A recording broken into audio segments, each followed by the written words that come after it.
कि डेटा पर वैलिडेशन कैसे परफॉर्म की जाती है। यानी आज का जो टॉपिक है वो मूव करेगा रिगार्डिंग टू डाटा टैब, और उसमें हम बात करेंगे डाटा वैलिडेशन के ऊपर। डाटा वैलिडेशन क्या होती है या डाटा वैलिडेशन कैसे की जाती है, इसके ऊपर आज थोड़ी सी बात करते हैं। तो सबसे पहले डाटा वैलिडेशन में क्या क्या सेटिंग मौजूद हैं। पहली बात, अगर आप किसी एक सेल, जैसे इस वक्त मैंने D3 के ऊपर अपना कर्सर जो है या B2 के ऊपर अपना कर्सर रखा है, तो वैलिडेशन सिर्फ इसी सिलेक्टेड सेल पर अप्लाई होगी। अगर आप ग्रुप ऑफ सीरीज पर ये सेटिंग अप्लाई करना चाहते हैं या अरे पर आप ये डाटा अप्लाई करना चाह रहे हैं वैलिडेशन, तो आपको पूरी सीरीज को सिलेक्ट करना है।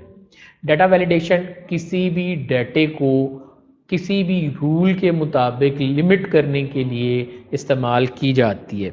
यानी हम इस लिमिटेशन से बाहर नहीं निकल सकेंगे। मैंने यहाँ पे क्लिक किया डाटा वैलिडेशन के ऊपर, और डाटा वैलिडेशन के अंदर आपके पास जो ऑप्शन है उसमें आपको 3 टैब्स जो हैं वो नज़र आते हैं। Number 1 settings, number 2 input message, and number 3 we have an error alert.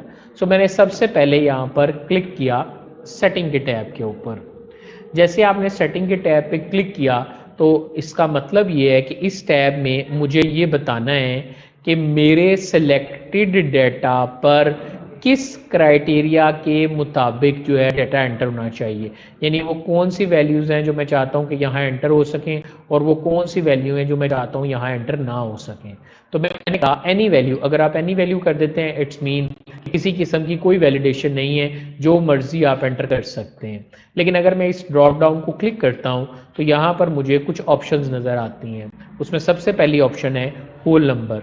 इसका मतलब ये है कि आप होल नंबर एंटर कर सकते हैं, यानी जो डाटा आप एंटर करेंगे या तो वो 2 वैल्यूज़ के दरमियान होना चाहिए या 2 वैल्यूज़ के दरमियान नहीं होना चाहिए। मसलन मैं चाहता हूँ कि अगर किसी की सैलरी जो एनुअल इनकम है वो 4 लाख से 7.5 लाख के दरमियान है तो उसके ऊपर 5% टैक्स लगे। अगर उसकी जो इनकम है सालाना वो 7.5 लाख से 11 लाख तक है तो उसके ऊपर जो है वो 10% लगे। अगर आप इस तरह की वैलिडेशन करना चाहते हैं या आप चाहते हैं कि एंटर होने वाली वैल्यू ही 0 से लेकर 4 लाख तक हो बिटवीन, तो आप इसके लिए इन सेटिंग्स का इस्तेमाल करेंगे। नॉट बिटवीन, इन 2 वैल्यूज़ के दरमियान ना हो, ये आप वर्किंग कर सकते हैं। इक्वल टू, इन 2 वैल्यूज़ के इक्वल हो, ये आप वर्किंग, यानी एग्जैक्टली यही वैल्यू जो मैं एंटर करूँगा वही एंटर हो सके। इन वो वैल्यू ना हो, उसके अलावा कोई वैल्यू एंटर हो सके। आपकी एंटर की हुई वैल्यू से बड़ी वैल्यू या उससे छोटी वैल्यू, बड़ी या बराबर वैल्यू, छोटी या बराबर वैल्यू, तो ये भी आप यहाँ से अपने डाटा पर डिफाइन करेंगे। याद रखिएगा, जैसे आप क्लिक करते हैं तो आपको मिनिमम और maximum, because we have to enter between values, so आपको एक मिनिमम वैल्यू देनी है और एक आपको मैक्सिमम वैल्यू देनी है। मिनिमम से लेकर मैक्सिमम तक जो वैल्यूज़ हैं वो आप यहाँ पर डिफाइन करते हैं। याद रहे कि अगर मैं 0 से 100 कर देता हूँ तो ये एक स्टैटिक वैल्यूज़ होंगी जो मैं यहाँ पर एंटर करता हूँ। आप यहाँ पर डायनामिक वैल्यूज़ भी एंटर कर सकते हैं, यानी आप चाहते हैं कि मिनिमम ये वाली वैल्यू यानी H2 की और मैक्सिमम H4 की वैल्यू, तो आप इस H3 की वैल्यू, तो आप इस तरह से भी अपनी वैल्यूज़ को डिफाइन कर सकते हैं क्राइटेरिया के लिए। याद रहे, अगर आप इक्वल करते हैं तो सिंगल वैल्यू, वो ऑटोमेटिकली एक्सेल इसको स्विच कर लेगा दूसरी वर्किंग के साथ। तो मैंने यहाँ पर जाके कह दिया कि बिटवीन, और स्टार्टिंग और एंडिंग वैल्यू दे के मैंने ओके किया। तो अब मैं यहाँ कहता हूँ मिनिमम एंड मैक्सिमम। तो मैंने यहाँ पे कह दिया मिनिमम 0 एंड मैक्सिमम 10। और अब मैं अपने डाटे पे जाता हूँ, डाटे की वैलिडेशन में एंटर करता हूँ वैल्यूज़। मैंने यहाँ 100 एंटर करने की कोशिश की, यहाँ पर भी 100 एंटर करते हैं। I will check it out कि मेरे पास क्या इशू आया। मैंने यहाँ डाटा सेलेक्ट किया, डाटा वैलिडेशन। आपने कहा yes I have to apply on all cells, whole number between H2 से लेकर H3 तक, H2 से मैक्सिमम H3 तक आप जो भी वैल्यू देना चाहते हैं वो डिफाइन कर दें। मैं कहता हूँ ओके। ओह सॉरी, हमने यहाँ पे कोई एरर अलर्ट डिफाइन नहीं किया, अभी थोड़ी देर बाद में बताता हूँ इसके बारे में। तो मैंने यहाँ पे कह दिया कि ये मेरे पास चेक जो है वो लग गया है या वर्किंग हो गई है। अगर कोई वैल्यू ब्लैंक आ जाती है तो उसको इग्नोर काउंट किया जाएगा और उसको खाली छोड़ा जाएगा, या उसकी वर्किंग जो है वो खाली काउंट होगी। अब मैंने क्या किया जी, मैं चाहता हूँ कि कोई मैसेज भी आए जब मैं गलत एंट्री करूँ। तो मैंने यहाँ पर जाके क्लिक किया और ऑप्शन चूज कर the error alert. Error alert क्या करता है कि आपको अगर कोई गलत एंट्री हुई है तो उस सूरत में ब्लॉक करेगा। मैं फिलहाल स्टॉप करके एरर कर रहा हूँ, अभी मैं इसको डिस्क्राइब करता हूँ। मैंने यहाँ कह दिया इनवैलिड डाटा, या कह दिया और मैसेज दे दिया please enter valid data for your range. Okay कर दिया मैंने यहाँ पे। अब यहाँ आपने वैल्यू दे दी। अब आप जाकर दोबारा कोई भी वैल्यू एंटर करें और अपनी वर्किंग जो है वो परफॉर्म कर लें। Just do it with the simple way. मैं अभी फ़िलहाल इसको सादा कर लेता हूँ।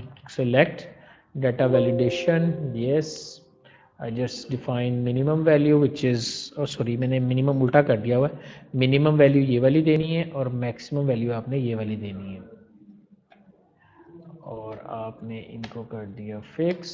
ओके ओके, अब मैं यहाँ एंटर करता हूँ 100। जैसे मैंने एंटर किया तो मुझे गलत डाटा एंटर नहीं करने दिया जा रहा, यानी मेरी वर्किंग जो है वो ये कह रही है कि जो डाटा आप एंटर कर रहे हैं ये आपका इनवैलिड डाटा है, यानी आप गलत एंट्री कर रहे हैं। आपकी एंट्री जो है वो मैसेज देखें, स्टॉप आपको गलत काम करने नहीं दे रहा। आप कैंसिल हेल्प करेंगे तो हेल्प खुल जाएगी, कैंसिल करेंगे तो वर्किंग जो है वो क्लोज हो जाएगी, और अगर आप रीट्राई करते हैं तो आप यहीं पर वापस आ जाते हैं। ये देखें। So what I do now, मैं अपने डाटे को ठीक जब तक एंटर नहीं करूंगा ये मुझे गलत एंटर नहीं करने देगा, यानी 0 से 10 के दरमियान ही वैल्यूज एंटर हो सकती हैं। मतलब मैंने कहा 5, यहाँ मैं कहता हूँ अगर 10 भी कहता हूँ तो देखिए 11 कहता हूँ, एंटर करता हूँ तो आप देखें कि आपको एरर मैसेज आ गया। बोथ इंक्लूसिव है 0 एंड 10। मैं वापस आ जाता हूँ, मैं कहता हूँ नहीं जी मैं इस एरर की टाइप को बदलना चाहता हूँ। तो अब आप बात करते हैं एरर अलर्ट पर। तो आपके पास 3 तरह के जो एरर मैसेजेस हैं वो आपको नज़र आते हैं। Number 1, stop. स्टॉप आपको गलत एंट्री नहीं करने देगा। अगर ये एरर आपके पास आपके डाटा पे आता है तो ये आपको गलत एंट्री नहीं करने देगा। मैं इस एरर को वार्निंग पे ले जाता हूँ। वार्निंग करने पर अब अगर मैं डाटा यहाँ एंटर करता हूँ जो कि रॉन्ग है, तो देखिए मैसेज की लुक बदल गई है, एरर टाइप बदल गई है। वो मुझे कह रहा है कि आपका एरर जो है वो क्या है, वो आपके पास है कि आपकी वार्निंग आ गई है। अगर आप चाहते हैं तो आप इस वैल्यू को कैंसिल कर दें, नो कर लें। कंटिन्यू नहीं करना चाहते, अगर आप कंटिन्यू करना चाह रहे हैं, यस करने पर आप गलत डाटा भी एंटर कर लेंगे। तो मैंने डाटा वैलिडेशन पे गया, वार्निंग से हमें पता चल गया कि हम गलत, एक वार्निंग आएगी और आप गलत डाटा एंटर कर सकते हैं। जबकि इन्फॉर्मेशन अगर आप कर देते हैं और अब आप गलत एंट्री करते हैं, तो जब गलत एंट्री की जाएगी तो जस्ट आपको इन्फॉर्मेशन का डायलॉग बॉक्स जो है वो दिया जाएगा, जिसमें आपको ये इन्फॉर्म किया जाएगा कि आपको कोई ना कोई एरर का सामना है जो आप यहाँ पर परफॉर्म कर रहे हैं। तो आपके पास याद रखिएगा डाटा वैलिडेशन में 3 तरह के आपके एरर स्टाइल्स हैं, यानी एरर अलर्ट आगाही के 3 तरह के मेथड्स हैं। नंबर 1 के जब आपको गलत एंट्री नहीं करने दी जाएगी, वार्निंग जब आपको मैसेज आएगा येस नो करके आप वर्किंग कर सकते हैं, जबकि इन्फॉर्मेशन के अंदर जो वर्किंग है वो आप यहाँ पर देख सकते हैं या उसके हवाले से वर्कआउट जो है वो आप इम्प्लीमेंट कर सकते हैं। ये तो थे जी आपकी एरर टाइप सेटिंग्स हमने देख ली। अगर आप चाहते हैं कि इसके ऊपर आपको कोई मैसेज भी आए, so I just go there and select this, और मैं इसके ऊपर यस करता हूं और यहाँ पर इनपुट मैसेज ये लगाता हूं कि message please follow the rules of data validation on the cells. Okay, so you will see अब आपके पास एक टिप जो है मैसेज की शक्ल में आ गई है। जब जैसे मैं अपने कर्सर को अपने इस डाटे में जहां मैंने डाटा वैलिडेशन लगाई है वो लेके आता हूं, आपके पास आपकी ये डाटा वैलिडेशन जो है वो आ जाती है। तो आपका इनपुट मैसेज जो है वो इस तरह से आपको अवेलेबल मिलता है। आप यहाँ से कोई भी इनपुट मैसेज जो है वो आप इस तरह से देना चाहें तो वो आप इस तरह से दे सकते हैं, या आप इस तरह से उसकी वर्किंग जो है वो परफॉर्म कर सकते हैं। सो एरर अलर्ट में आपके पास आपका ये मैसेज है जो आपको इस तरह से मिलता है। उसके बाद जो भी आपने उसकी मैसेज अगर चेंज करना चाह रहे हैं आप यहाँ से चेंज कर सकते हैं। मैं ये चाहता हूँ कि मैं ये सब कुछ ख़त्म करना चाहता हूँ, so I just go there and select this R range, click किया मैंने इसके ऊपर और मैं ये सब कुछ ख़त्म करना चाहता हूँ तो क्लियर ऑल कर दें, जिससे all the values will be cleared from this. सब कुछ यहाँ से ख़त्म हो गया है और आपका डाटा जो है वो नॉर्मल स्टेट पे वापस आ गया और नॉर्मल फॉर्म में आपको वापस मिल रहा है।